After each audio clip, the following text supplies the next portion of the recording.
2 Chronicles chapter 34. Josiah was 8 years old when he became king, and he reigned in Jerusalem 31 years. And he did what was right in the eyes of the Lord, and walked in the ways of his father David. He did not turn aside to the right or to the left.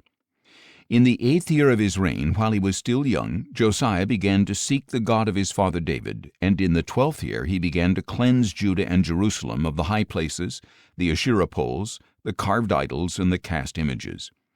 Then in his presence the altars of the Baals were torn down, and he cut to pieces the incense altars that were above them. He shattered the Asherah poles, the carved idols, and the cast images, crushed them to dust, and scattered them over the graves of those who had sacrificed to them. Then he burned the bones of the priests on their altars. So he cleansed Judah and Jerusalem. Josiah did the same in the cities of Manasseh, Ephraim, and Simeon, as far as Naphtali, and in the ruins around them.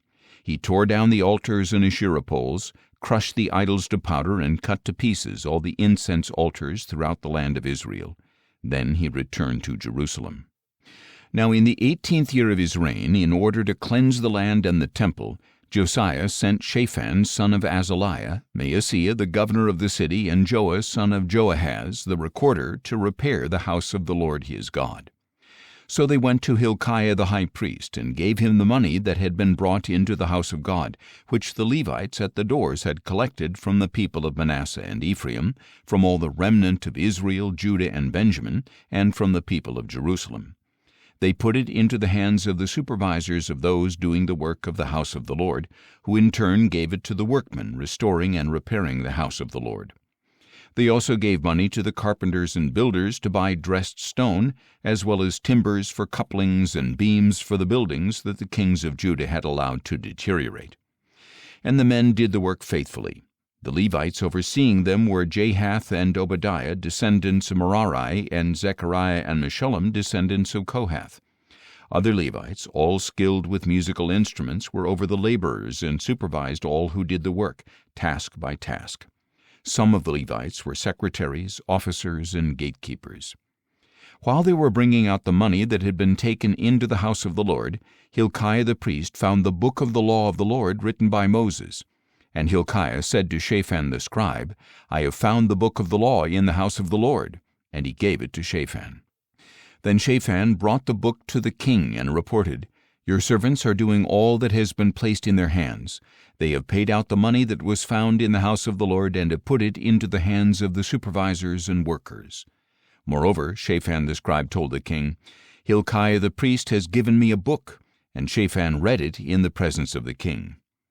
When the king heard the words of the law, he tore his clothes, and commanded Hilkiah, Ahikam son of Shaphan, Abdon son of Micah, Shaphan the scribe, and Asaiah the servant of the king, Go and inquire of the Lord for me and for those remaining in Israel and Judah concerning the words in the book that has been found.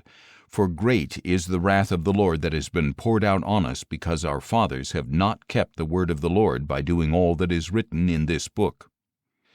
So Hilkiah and those the king had designated went and spoke to Huldah the prophetess, the wife of Shallum son of Tokhath, the son of Hasrah, the keeper of the wardrobe. She lived in Jerusalem in the 2nd district. And Huldah said to them, This is what the Lord the God of Israel says. Tell the man who sent you that this is what the Lord says. I am about to bring calamity on this place and on its people, according to all the curses written in the book that has been read in the presence of the king of Judah, because they have forsaken me and burned incense to other gods, that they might provoke me to anger with all the works of their hands. My wrath will be poured out upon this place and will not be quenched. But as for the king of Judah who sent you to inquire of the Lord, tell him that this is what the Lord the God of Israel says.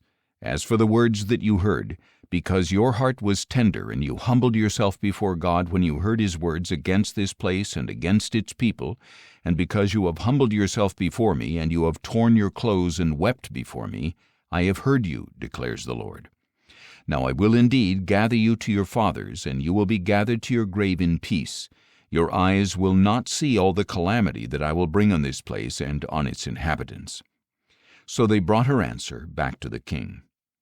Then the king summoned all the elders of Judah and Jerusalem, and he went up to the house of the Lord with all the people of Judah and Jerusalem, as well as the priests and the Levites, all the people, small and great, and in their hearing he read all the words of the book of the covenant that had been found in the house of the Lord. So the king stood by the pillar and made a covenant before the Lord to follow the Lord and to keep his commandments, decrees, and statutes with all his heart and all his soul, and to carry out the words of this covenant that were written in this book. Then he had everyone in Jerusalem and Benjamin take a stand in agreement to it. So all the people of Jerusalem carried out the covenant of God, the God of their fathers. And Josiah removed all the abominations from all the lands belonging to the Israelites, and he required everyone in Israel to serve the Lord their God. Throughout his reign they did not turn aside from following the Lord, the God of their fathers.